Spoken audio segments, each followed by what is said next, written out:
Hi hello friends, welcome back to my channel. எல்லாரும் எப்படி இருக்கீங்க? நாங்கள் ரொம்ப நல்லா இருக்கோம். நீங்களும் ஹாப்பியாக சூப்பராக இருப்பீங்கன்னு சொல்லி நினைக்கிறேன். அண்ட் இன்னைக்கு ரொம்ப ரொம்ப யூஸ்ஃபுல்லான ஒரு வீடியோ தான் வந்து ஷேர் பண்ணியிருக்கேன். உங்களோட மணி அண்ட் டைம் எல்லாம் சேவ் பண்ணுற மாதிரி குட்டி குட்டி டிப்ஸ் எல்லாமே இந்த வீடியோவில் வந்து ஷேர் பண்ணியிருக்கேன். கண்டிப்பாக உங்களுக்கு யூஸ்ஃபுல்லாக இருக்கும். வீடியோவை ஸ்கிப் பண்ணாமல் பாருங்கள். புதுசாக யாராவது நம்மளோட சேனலை பார்த்துருக்கீங்க, நம்ம சப்ஸ்கிரைப் பண்ணிக்கோங்க. இப்போ வாங்க வீடியோக்குள்ளே போகலாம். ஃபர்ஸ்ட் டிப் என்னன்னு வந்து பார்த்தீங்கன்னா, நான் ஒரு பவுலில் வந்து ஏலக்காய் வந்து எடுத்திருக்கேன். கிட்டத்தட்ட இது ஒரு 50 கிராம் ஏலக்காய் இருக்குங்க. அது ஒரு பேனில் போட்டு நல்லா வந்து வறுத்துக்கலாம்.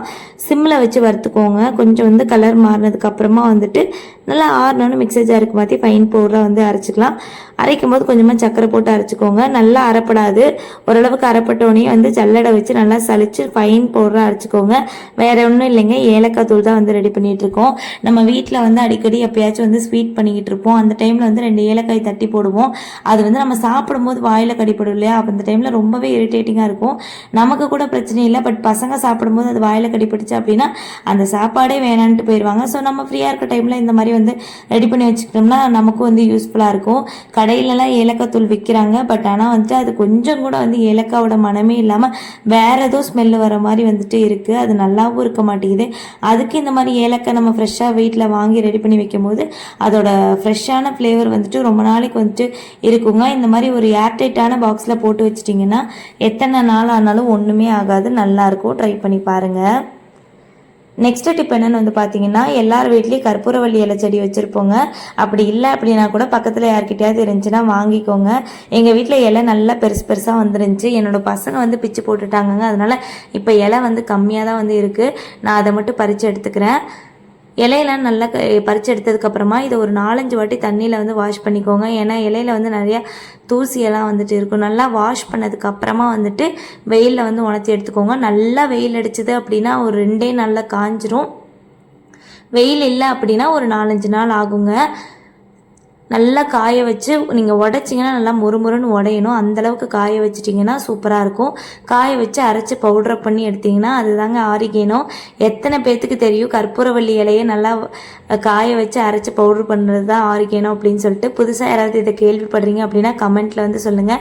நம்ம வீட்டில் வந்துட்டு அடிக்கடி வந்து பீஸா, பாஸ்தா இந்த மாதிரிலாம் ரெடி பண்ணுவீங்க அப்படின்னா இதை நீங்கள் வந்துட்டு கடையில் சூப்பர் மார்க்கெட்ஸில் அதிக விலை கொடுத்து தான் விற்கிறாங்க. ஸோ அந்த மாதிரி வாங்காமல் வீட்டிலேயே ஈஸியாக கம்மி விலைக்கு வந்துட்டு செஞ்சு வீட்டில் ரெடி பண்ணி வச்சிட்டிங்கன்னா ரொம்ப ரொம்ப யூஸ்ஃபுல்லாக இருக்குங்க. நீங்களும் கண்டிப்பாக செஞ்சு பாருங்கள். இதை நீங்கள் ப்ராப்பராக ஏர்டைட்டான கண்டெய்னரில் ஸ்டோர் பண்ணிட்டீங்க அப்படின்னா 1 இயர் வரைக்குமே கெட்டு போகாது. ரொம்ப ரொம்ப நல்லாயிருக்கும். இதை வந்துட்டு கடைகள்லாம் வந்துட்டு ரெடி பண்ணுற ஆரிகேனை வந்து பார்த்திங்கன்னா கற்பூரவள்ளி இலையை பேனில் வந்து சீக்கிரமாக வந்துட்டு வேலையாகணும்னு சொல்லி ரோஸ்ட் பண்ணிவிட்டு அதுக்கப்புறமா பவுட்ரு பண்ணுவாங்க. பட் ஆனால் அது அந்தளவுக்கு வாசனையாக இருக்காதுங்க. நம்ம இந்த மாதிரி சன்ட்ரை பண்ணும்போது அதோட வாசனை வந்துட்டு மாறாமல் ரொம்ப ஃப்ரெஷ்ஷாக இருக்கும். ரொம்ப நாளைக்கும் வந்து நல்லாயிருக்கும். ட்ரை பண்ணி பாருங்கள் கண்டிப்பாக. நெக்ஸ்ட் டிப் என்னன்னு வந்து பார்த்தீங்கன்னா, நம்ம வந்து மற்ற பொருளெல்லாம் பூச்சி பிடிக்காமல் இருக்கிறதுக்கு வரமிளகாய் போட்டு வைப்போம். பட் வரமிளகாயே பூச்சி பிடிக்குதுன்னா அதுக்கு என்னங்க செய்கிறது?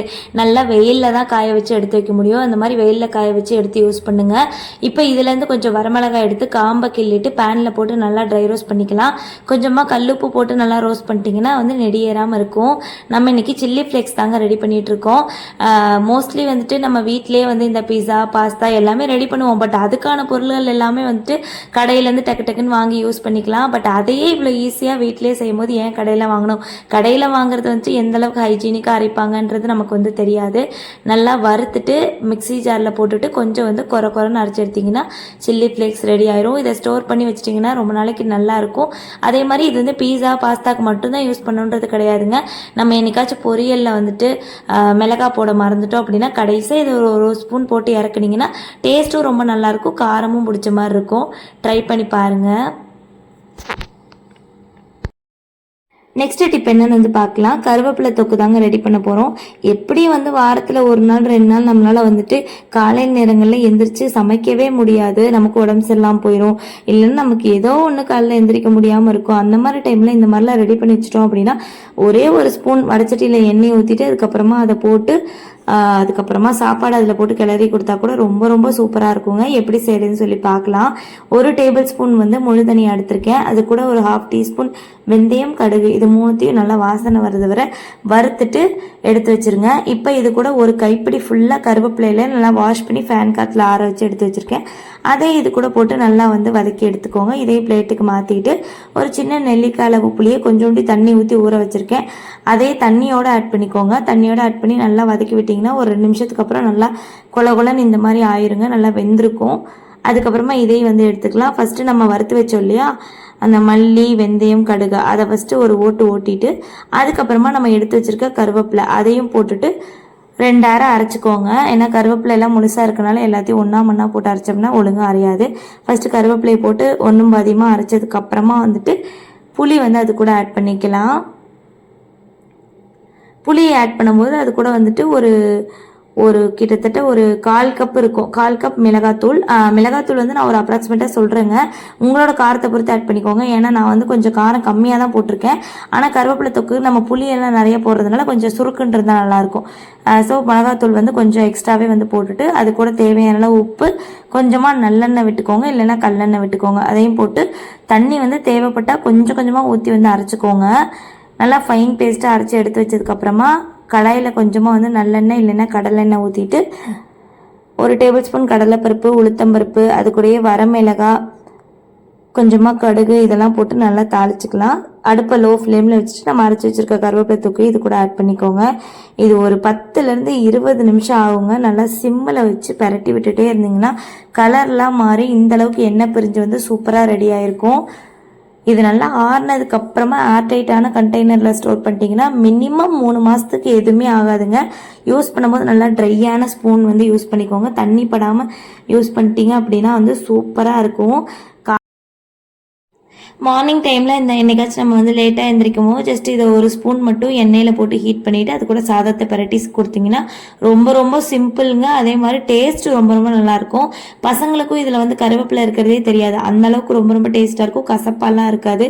இது வந்து சாப்பாடோட மட்டும் இல்லை, ஒருவேளை சட்னி அரைக்காத டைமில் வந்து இட்லி, தோசை, சப்பாத்தி எல்லாத்தோடையும் ரொம்ப நல்லாயிருக்கும். கண்டிப்பாக வந்து ஃப்ரீயாக இருக்க டைமில் வந்து ரெடி பண்ணி வச்சுக்கோங்க. ட்ரை பண்ணிவிட்டு எப்படி வந்துச்சுன்றதை மறக்காமல் கமெண்ட்டில் சொல்லுங்கள். அடுத்த டிப் என்னன்னு வந்து பார்க்கலாம். ஒரு பாத்திரத்தில் கொஞ்சமாக கோதுமை மாவு, தேவையான அளவு உப்பு, 1 டீஸ்பூன் எண்ணெய் ஊற்றி நல்லா வந்து ஒன்று சேர கலந்துக்கலாம். இப்போ கொஞ்சமாக தண்ணி ஊற்றி மாவெல்லாம் ஒன்று சேர பிசைஞ்சு எடுத்து வச்சதுக்கப்புறமா ஒரு 15 நிமிஷத்துக்கு மாவை நல்லா இழுத்து பிசைஞ்சுக்கோங்க. அந்த மாதிரி பிசையும் போது நல்லாவே வந்து மாவு சாஃப்டாக இருக்கும்.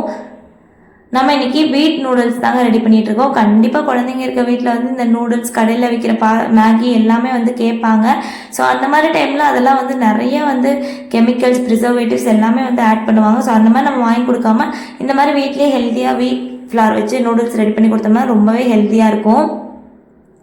மாவை நல்லா இழுத்து பிசைஞ்சு ஒரு 10 நிமிஷம் ரெஸ்ட்டில் விட்டதுக்கப்புறமா இந்த மாதிரி வந்து ரெடி பண்ணிக்கலாம். நான் கட் பண்ணுற மாதிரி கட் பண்ணி வந்து மாவை நல்லா இழுத்து தேய்ச்சதுக்கப்புறமா ஃபோல்ட் பண்ணி கட் பண்ணிக்கலாம். இந்த மாதிரி பண்ணுறது கொஞ்சமே ஈஸியான மெத்தடுங்க. இன்னொரு மெத்தட் வந்து பார்த்திங்கன்னா இடியாப்பம் புழியறதுல வந்து கொஞ்சம் பெரிய ரவுண்டாக இருக்க அச்சில் வச்சு புழிஞ்சிக்கலாம். உங்களுக்கு வந்து எது ஈஸியாக இருக்கோ அந்த மாதிரி ரெடி பண்ணிக்கோங்க. நான் இந்த மாதிரி ரெடி பண்ண டக்குன்னு வந்து வேலை முடிஞ்சிருச்சு. இதுக்கு வந்து கொஞ்சம் வரமாவு வந்து கொஞ்சம் எக்ஸ்ட்ராவே தேவைப்படும். நல்லா தூவி கட் பண்ணிங்க அப்படின்னா கொஞ்சம் ஒன்றோட ஒன்று ஒட்டாமல் இருக்கும். கடைசியாக ஃபுல்லாக வந்து வரமாவு பரட்டிட்டு இதை நீங்கள் பிஃபோர் நைட் ரெடி பண்ணி எடுத்து ஃப்ரிட்ஜில் வச்சுட்டிங்கன்னா காலையில் எழுந்திரிச்சு பசங்களுக்கு வந்து பிரேக்ஃபாஸ்ட்க்கோ இல்லை ஸ்நாக்ஸ்க்கோ ரெடி பண்ணி கொடுக்கலாம். ரொம்ப வேலையும் சிம்பிளாக முடிஞ்சிடும். அதுக்கப்புறமா இந்த மாதிரி ரெடி பண்ணிவிட்டு ஒரு பாத்திரத்தில் கொஞ்சமாக தண்ணி, உப்பு, 1 டீஸ்பூன் எண்ணெய் ஊற்றிட்டு அதை வந்து வேக வச்சு எடுத்துக்கலாம். ஒரு 10 நிமிஷம் சிம்மில் வச்சு வேக வச்சுக்கோங்க. வேக வைக்கும்போது பாத்திரம் நல்லா பெருசாக இருக்க மாதிரி பார்த்துக்கோங்க, இல்லைன்னா பொங்கி கீழெல்லாம் வலிஞ்சிரும். 10 நிமிஷம் நல்லா வெந்ததுக்கப்புறமா நல்லா வடிகட்டிட்டு ஜில்லுன்னு இருக்க தண்ணியை இது கூட வந்து போர் பண்ணிக்கலாம். அப்படின்னா வந்துட்டு ஒன்றோட ஒன்று ஒட்டாமல் இருக்கும். அதுக்கப்புறமா வந்துட்டு வடைச்சட்டியில் ஆஸ் யூஷுவல் எண்ணெய் ஊற்றிட்டு பொடியாக நறுக்கின பூண்டு, அப்புறம் என்னென்ன வெஜ்ஜீஸ்லாம் இருக்கோ அதில் ஆட் பண்ணிக்கலாம். இது கூட நீங்கள் பன்னீர், சிக்கன் எது இருக்கோ அதெல்லாம் வந்து ஆட் பண்ணிக்கலாம். நான் இன்னைக்கு கேரட் கேப்சிகம் மட்டும் போட்டிருக்கேங்க. வெங்காயம் போட்டு நல்லா வதக்கிட்டு வீட்டில் இருக்க மசாலா தான் எடுத்திருக்கேன். மிளகாத்தூள், மல்லித்தூள், கரம் மசாலா இது மட்டும் தான் போட்டிருக்கேன். நல்லா பரட்டினதுக்கப்புறமா நம்ம நூடுல்ஸையும் போட்டுட்டு நல்லா வந்து பரட்டி எடுத்திங்கன்னா சூப்பர் டேஸ்ட்டாக இருக்குங்க. ரொம்ப நல்லாயிருக்கும். கண்டிப்பாக வந்து செஞ்சு பாருங்கள். அடுத்த டிப் என்னன்னு வந்து பார்த்தீங்கன்னா பன்னீர் தாங்க ரெடி பண்ண போகிறோம். நம்ம வந்து எப்படியும் கடையில் பன்னீர் வாங்கினோம்னா ஒரு 100 கிராம் பன்னீரே வந்துட்டு ஒரு 130 ரூபா 140 ரூபா வரைக்கும் விற்கிறாங்க. அதுக்கு இந்த மாதிரி ஒரு திக்கான பால் வந்து கடையில் ஒரு 1 லிட்டர் 60 ரூபாய்க்கு வாங்கிட்டோம் அப்படின்னா வச்சுக்கோங்களேன், அதுலேயே ஒரு 50 கிராம் 60 கிராம் பன்னீர் நமக்கு வந்து கிடைக்கும். ரொம்ப ரொம்ப ஹெல்த்தியாகவும் இருக்கும். ஃபஸ்ட்டு பால் வந்து நல்லா வந்து காய விட்டுக்கோங்க, தண்ணி எதுவும் ஊற்றக்கூடாது. காஞ்சதுக்கு அப்புறமா வந்துட்டு லெமன் ஜூஸ் வந்து அதில் ஊற்றிக்கலாம். ஒருவேளை பால் திரியலை அப்படின்னா லெமன் ஜூஸ் பத்தலைன்னு அர்த்தம். இன்னும் கொஞ்சம் லெமன் ஜூஸ் ஆட் பண்ணிக்கோங்க, வேறு ஒன்றும் இல்லைங்க. நல்லா இந்த மாதிரி ஒரு காட்டன் கிளாத்தில் வந்துட்டு அதை வடிகட்டிட்டு ஒரு 1 மணி நேரத்துக்கு அப்படியே மேலே வெயிட்டு போட்டு வச்சுருங்க. 1 மணி நேரத்துக்கு அப்புறம் வந்து பார்த்தீங்கன்னா நல்லா வந்து கட் பண்ணி எடுத்துக்கலாம். நல்லா கடையில் கிடைக்கிறத விடவே ரொம்ப ரொம்ப சாஃப்டாக இருக்குங்க பன்னீர். எனக்கு இந்த மாதிரி ரவுண்ட் ஷேப்பில் தான் கிடச்சிது. நான் எந்த ஷேப்புக்கு இருக்கோ அந்த ஷேப்புக்கு வந்து கட் பண்ணிட்டேன். உங்களுக்கு வந்து பன்னீர் மேக்கர்லாம் இருக்குது, அதுக்குள்ளே போட்டிங்கன்னா நல்லா ஸ்கொயர் ஷேப்பில் வந்து சூப்பராக கிடைக்கும். அந்த மாதிரி கூட நீங்கள் ரெடி பண்ணி வச்சுக்கலாம். இதை வந்து ஃப்ரீசரில் எடுத்து ஸ்டோர் பண்ணிட்டீங்கன்னா ஒரு 15 நாள் வரைக்கும் எதுவுமே ஆகாதுங்க. நீங்கள் இப்போ குக்கிங் பண்ண போகிறதுக்கு முன்னாடி ஒரு 1 மணி நேரத்துக்கு முன்னாடி ரூம் டெம்பரேச்சரில் வச்சுட்டு எடுத்தீங்கன்னா ரொம்ப ரொம்ப சாஃப்டாக இருக்கும். கண்டிப்பாக செஞ்சு பாருங்கள். இந்த மாதிரி செய்கிறது மூலமாக நிறைய காசு வந்து நம்ம வந்து மிச்சப்படுத்தலாங்க. ஸ்டோர் பண்ணிக்கோங்க. இந்த மாதிரி ஏர்டைட்டான கண்டெய்னரில் ஸ்டோர் பண்ணிட்டீங்கன்னா ரொம்ப நாளைக்கு நல்லாயிருக்கும். ட்ரை பண்ணி பாருங்கள்.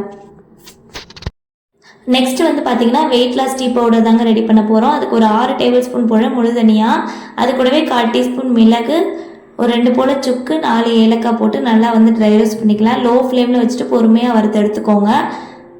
நல்லா ஆறினோன்னு அரைச்சி எடுத்துக்கலாம். அரைக்க போகிறதுக்கு முன்னாடி சுக்கையும் ஏலக்காயும் ஃபஸ்ட்டு போட்டு ஒரு ஓட்டு ஓட்டினதுக்கப்புறமா மல்லியை போட்டுக்கோங்க.